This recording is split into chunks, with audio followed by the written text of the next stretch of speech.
Okay. So here's what we did. We studied two elements, carbon and hydrogen, in chapters 10 and 11. And then we picked up oxygen, and we started talking about alcohols in chapter 12, aldehydes and ketones in chapter 13, carboxylic acids, esters in chapter 14, all with those three elements, carbon, hydrogen, and oxygen. We included halogens on occasion. Well, now we're going to introduce our fourth main element, nitrogen. I guess we picked up phosphorus just a minute ago. So, I mean, look at all that we're doing. You talk about how versatile carbon chemistry is. Organic chemistry. The chemistry revolving around the carbon atom. We could do so much with this carbon and hydrogen. Alkanes, alkenes, alkynes, aromatics, alcohols, ethers, aldehydes, ketones, esters with oxygen. And now we're going to get into nitrogen. And we're going to pick up two things, amines and amides. And the amine is a nitrogen that has carbons attached to it. That's the amine. The amide functionality, you not only have a nitrogen attached to the carbon, but you have a carbon-oxygen double bond on that carbon as well. So the amide is this. You know, it's a nitrogen on a, and you're going to see the nitrogen will have three bonds around it. So, but there's your amide right there. And that is the peptide bond. Protein, the bond that's holding proteins together is an amide. That's the type of bond a peptide bond is. All right. So, to understand amines, you got to first go back and remind ourselves about ammonia, because we're going to be working off of ammonia. And in 1305, you learned that nitrogen has 5 valence electrons. It's in group number 5. Carbon had 4. Has 4 valence electrons. And remember what happened with carbon. It formed 4 bonds with hydrogen. And you got what we studied, methane. So we said carbon is kind of going to look like that. It's going to form 4 bonds. Can it form some double bonds? Yes. But it needs to form 4 bonds to get an octet. Nitrogen, we're going to get a hydrogen here, and a hydrogen here, and a hydrogen here. 3 hydrogens.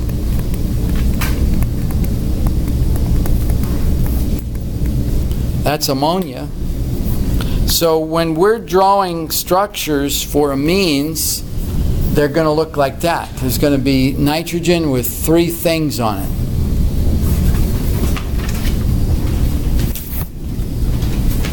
And what are amines? They're organic derivatives of ammonia. So we're taking a hydrogen and replacing it with a carbon compound of some sort. And we've got an amine. How many? Well, just one. You replace one hydrogen with a carbon, and now you've got an amine. No longer ammonia. If you, Windex isn't particularly very strong in ammonia. I haven't taken a whiff of Windex lately, but if you get a bottle, if you go to Lowe's and get a bottle of ammonia, get just a bottle of ammonia and take the cap off, and it kind of clears your sinuses. Not as well as hydrochloric acid will. Why are you smelling things like that? How do I know? You're just like, Just for the, I don't know, because I'm a chemist, I guess. But what I was going to tell you about, as we get into smell here, these things don't smell very good. Now, I'll tell you when you have smelled an amine. When you pulled out some fish and you said, oh, we can't eat that. You're smelling an amine. When fish goes bad, decays, old fish, rotten fish, gives off this amine, this pungent odor, which is amines. That's what it's given off. Okay, now let me. I don't know if there's a warning or a help here, or what it is. Amines. The challenge with amines is how to name them.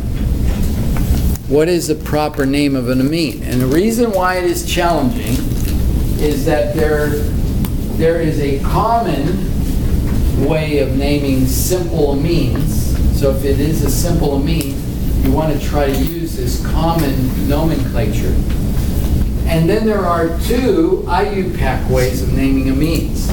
Two different formats for, so any particular amine could have three acceptable names. Follow me? Okay, now, let me tell you what we'll do in chapter 15 to make this a little bit more amenable. If I give you a molecule and say, what is the name of this amine? You can name it by any one of the three ways, okay? It just has to be one of the three ways. All right? It has to be an accurate name by one of the three means of naming amines. Okay? So we'll get introduced to all three of the ways here gradually today. And so you'll start understanding this. First of all, let's talk a little bit about classifying amines. There are primary, secondary, and tertiary amines. Here's ammonia. Even in the modeling kits, the blue beads in the modeling kits are typically nitrogen, and the black are typically carbon. So here's ammonia with a nitrogen, 3 hydrogens on it. Here is a methyl group on a nitrogen with 2 hydrogens, and it is methylamine. And that is its common name. And if I were you, I would say, I'm going with that. That's its name. You don't need to learn a bunch of names for methylamine. Just call it methylamine. Here is dimethylamine. 2 methyl groups on a nitrogen. There's 1 hydrogen. Dimethylamine. And it's a secondary amine.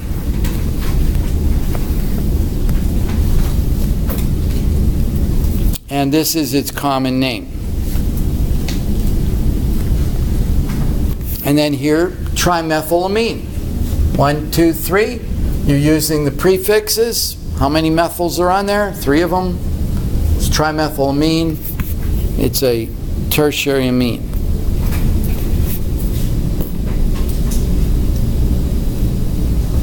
Yeah, and for right now, you can ignore these other names. For amines that have methyls and ethyl groups on them, maybe even propyl groups, you could get away with common names. When they are simple substituents, just stick with the simple name. All right, so you're going to have to kind of look at it when you're faced with a molecule and it says, give me the name of this. Say, let's see. What do I see on there? We'll do a little bit of this today. What do I see on there? And if you can get away with a simple name, stick with a simple name. If you give me a name that another organic chemist would unambiguously be led to the right molecule, then it's correct. Okay, let's classify these. Let's not go any further than that. Let's classify these amines. The top one, primary, secondary, or tertiary? Oh, wait a second. What? Let me just go back here. How do we classify them? Look at the nitrogen and ask yourself how many carbons are attached to that nitrogen. There's one carbon, so it's primary. So look at the nitrogen. There are 2 carbons attached to that nitrogen. It's a secondary amine. Here, there are 3 carbons attached. There's no hydrogen, just 3 carbons. That's the 3 positions on the nitrogen are all taken up by carbons. It's a tertiary amine. Okay? Okay. Are we ready to go now? Yes. Okay, ready to play this game? All right. Okay, so the top one. Tertiary. All right. The next one. Primary. Primary. The next one. Secondary. Primary. Next one. The next one. Tertiary. All right, tertiary. And finally, secondary. Okay? So here we got this group on there, we've got this group on there, and we got another group on there. We've got 3 groups around that nitrogen. Okay, we will come back and name these in a minute. Let's just start talking about it. Okay, so when you can, this is my recommendation, when you can, opt for common names. If you ended up giving these IUPAC names, these are common names, but if you ended up giving them correct IUPAC names, they would also be correct, but you would have probably gone through a whole lot more effort to figure that name out. Methylamine, dimethylamine, trimethylamine. All right, so there's 3 amines just using the methyl substituent. We've got 3 different amines. All right, here's ethylamine. And then this is just one example to show you. You start mixing and matching these things. Ethyl, methylamine. Ethyl, methylamine.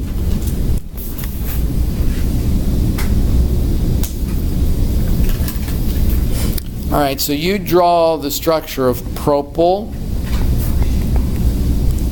amine, and draw the structure of methyl isopropyl. Or maybe it would be isopropyl methyl. Isopropyl methyl amine.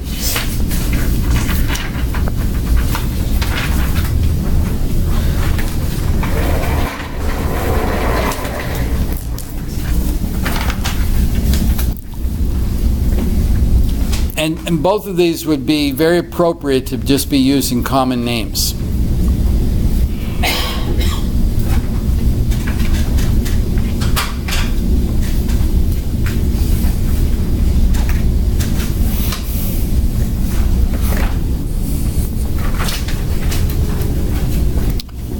Okay, now my suggestion when you're kind of drawing any of these is to start right there. Okay, I got an amine, write down a nitrogen, say to yourself, oh, nitrogen has 3 things around it. What is around this nitrogen? So the propyl group, what are we going to put on there? 3 carbons.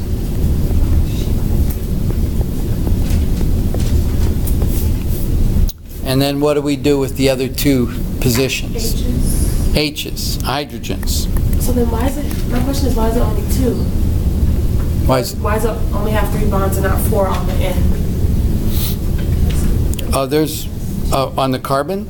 On the end. The nitrogen only has 2 hydrogens. Yeah, there's a lone pair of electrons right here. Okay. Nitrogen only gets 3 bonds. So we're not going to put a 4th bond there. So that's why I'm saying, whenever you're drawing one of these, start right there. Put 3 lines. And then fill in, put on the substituents, and then like what you did, Leah, fill in the blanks with hydrogens. Yes? Does the nitrogen always have to be on No, it could have been, this could have been anywhere, okay? This could have been here, it could have been there, doesn't matter. The end's on the end. Yeah. Right, it has to be on the end because it's propyl, it's not isopropyl. But yeah, you could add 3 carbons right here, 1, 2, 3. You could have put the 3 carbons here, 1, 2, 3. Doesn't matter. There's got to be a propyl group in one position and 2 hydrogens in the other 2 positions. And you got propylamine. All right. So this one, let's put our methyl group right there. You could put it wherever you wanted. Isopropyl. Isopropyl, it's going to be bound to the center carbon.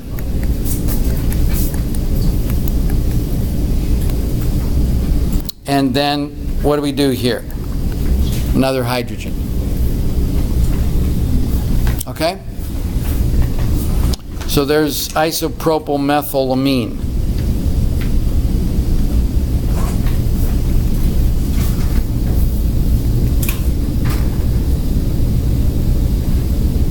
All right. So if you're dealing with methyls, if you're dealing with ethyls, if you're dealing with propyls, if you were dealing with T-butyls, T-butyl group, you could handle it that way. Any number of them. You could have 3 of each of those on the nitrogen, or 2 of one and 1 of another. Isopropyls.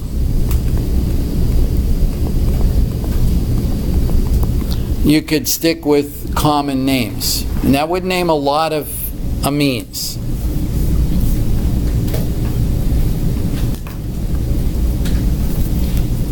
Okay, now let's take a look.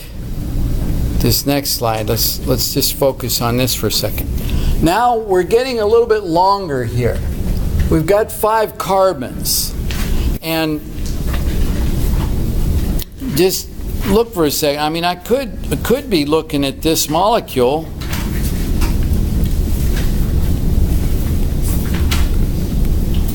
That has 5 carbons, and it's attached to the end. And if I called this pentylamine, I think, well, I think they maybe mean this molecule, because that's a pentyl group. But that's pentyl, right? So what we're doing now, and this is IUPAC, this is the first approach and probably the one that I would recommend you use the most. This NH2 group is being given the name, the substituent name, amino. It's an amino group. Just like methyl is a CH3, an amino is an NH2.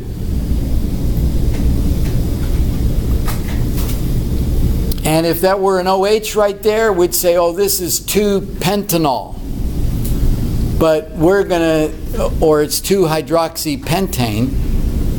But we're going to take the amino substituent and say it's on the second carbon, so it's 2-aminopentane. Longest chain is 5 carbons. It's 2-aminopentane. So what would we call this one?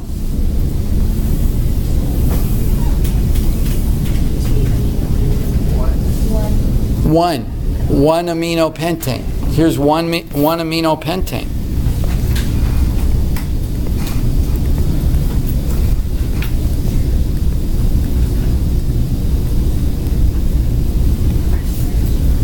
Okay? And there would be a 3-aminopentane, if there could be a 3-aminopentane.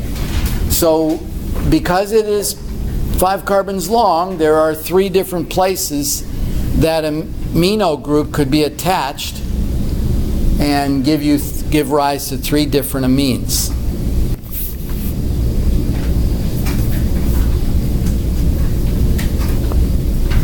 And so now you can see, it's interesting, when I blow this up, it looks really good now. I just changed the font size. All right, so here is, all right, here's a molecule, simple molecule, 3 carbons long. But now I've got an alcohol functional group here and an amino functional group there. So one approach, treating this as a substituent, would be to incorporate this into the parent name. So that right there is 1 propanol. That's 1 propanol. But now, because that's 1, because it's propanol, and we've incorporated this into the parent name, that's carbon number 1, 2, 3. So we're keying off of this parent name to number the carbons. 1, 2, 3. So that amino group is on the 3rd carbon. 3 amino, 1 propanol.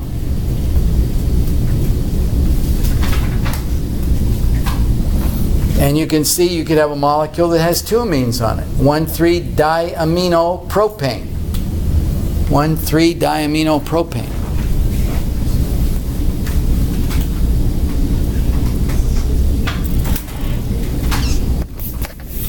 Anybody ever heard of this? EDTA?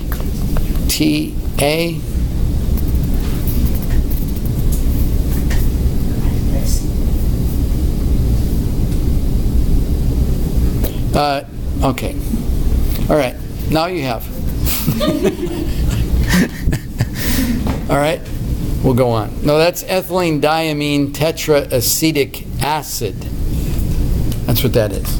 We won't draw it right now. But sometimes they will use that intravenously to deal with heavy metal poisoning, like lead, high levels of lead. I think it's a therapy that has to go on for quite a bit of time. But that thing can latch a hold of the lead and actually make it soluble to where you can actually excrete it. And so it would kind of start, yeah, that raises some neat questions. But, all right. But it's the ED stands for ethylene diamine. So it is, there's ethylene diamine, and I'm trying to think, where does the tetraacetic acid come from? I don't know. There must be a that's ethylene diamine tetraacetic acid. I'll have to go look at what the structure of that is. Sorry, but at least you've heard of it. It's ethylene diamine tetraacetic acid. Oh, we did that one. Okay, now name this molecule.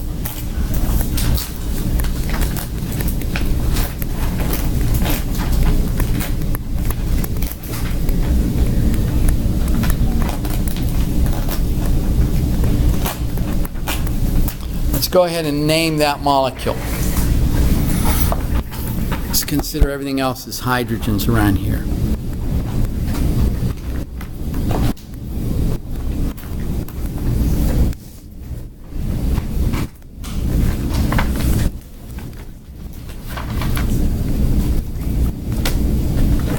A little while ago, I told you that you could think of an organic compound's name as having three parts to it. Parent name, the middle part, which gathers up all the alkyl substituents, and then the front part, which has everything else. Anything else. Halogens, amines, whatever. And the good way to start is with the parent name.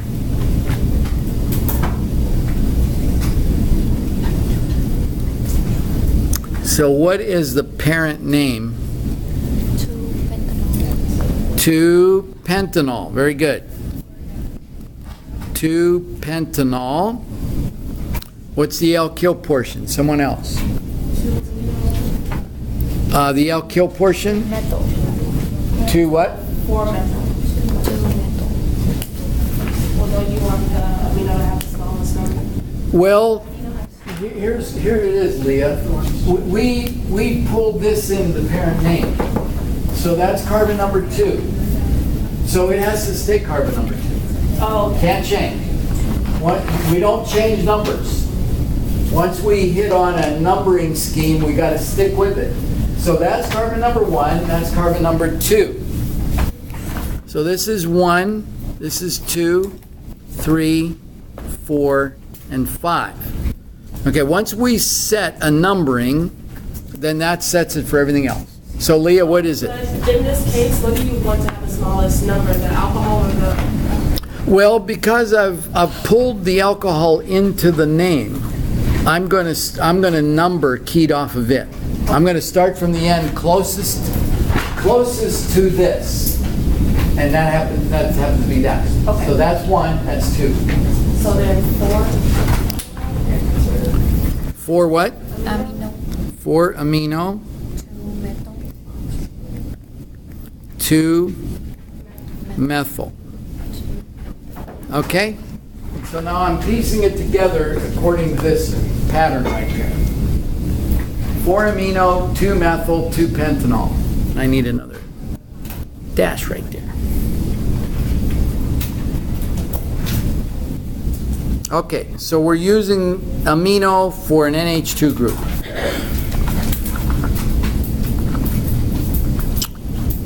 Okay, now there is another way of naming. There are 2 IUPAC names. Let's not worry about, this is simple. This is methylamine. So I would say that is correct name right there, but I would call that methylamine. And most organic chemists would, and they wouldn't call it anything else. This one you could just call it propylamine. But let's go over to this one. Just a minute ago, we called this 2-amino pentane, right? Just on an earlier slide. And that is an IUPAC name. But here is another IUPAC name. This is saying, okay, I got 5 carbons, that's pentane. I'm going to drop the E and add amine, and it's pentanamine. And where is the amine? It's on the second carbon, 1, 2. So it's 2-pentanamine. So that is another IUPAC name. This is why I'm saying amines can have 3. Some amines, you could give this 3 names. This could be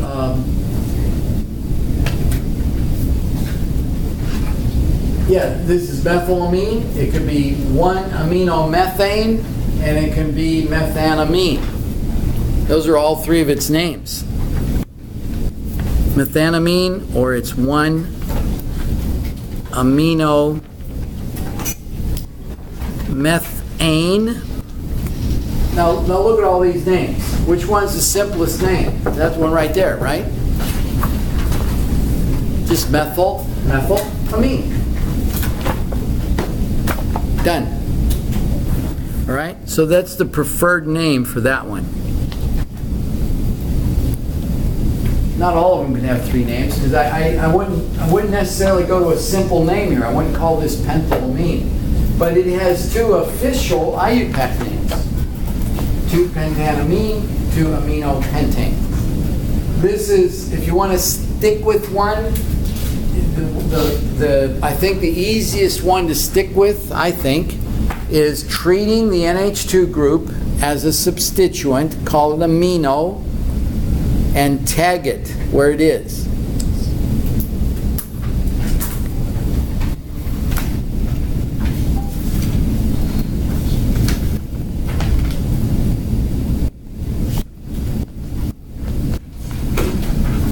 All right, let's go back to this, and I think we'll end right here. So what I want to do right here is look down through these, and when we can give it a simple name, let's give it our common name. We're not going to use any of the IUPAC system here. Which ones of these could we give a simple name to? What's this one? Methylamine? All right, so that has a simple name. How about the one above it?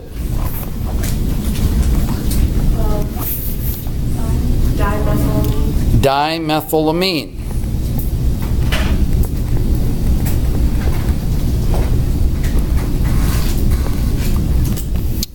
How about the one above it?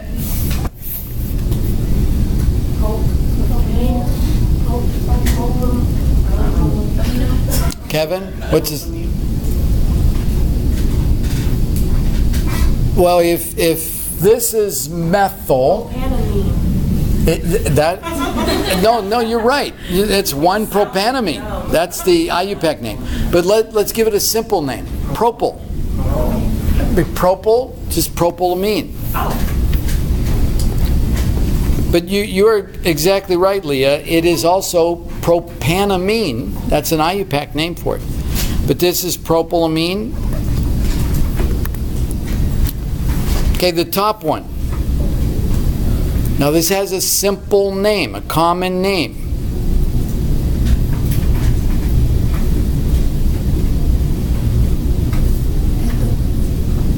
What? No, go ahead, Trey. You're on the right track.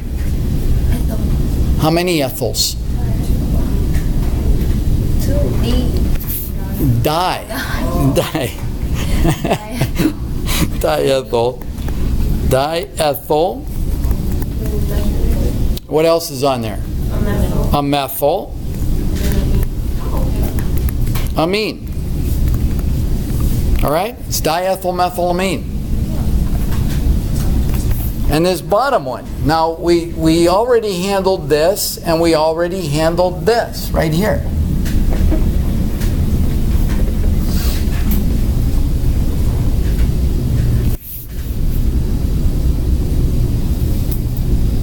So what is that called? What is that? A methyl. And what is that? Propyl. Put it together. Methyl, propyl, amine. Okay, now I really haven't told you enough yet to handle this. Okay, so let's discuss that. So We weren't going to do that one right now. We will come back on Wednesday and carry this on. And we're gonna see some more, do some more naming, and then we'll start talking about reactions. Oh, would you like chapter 15?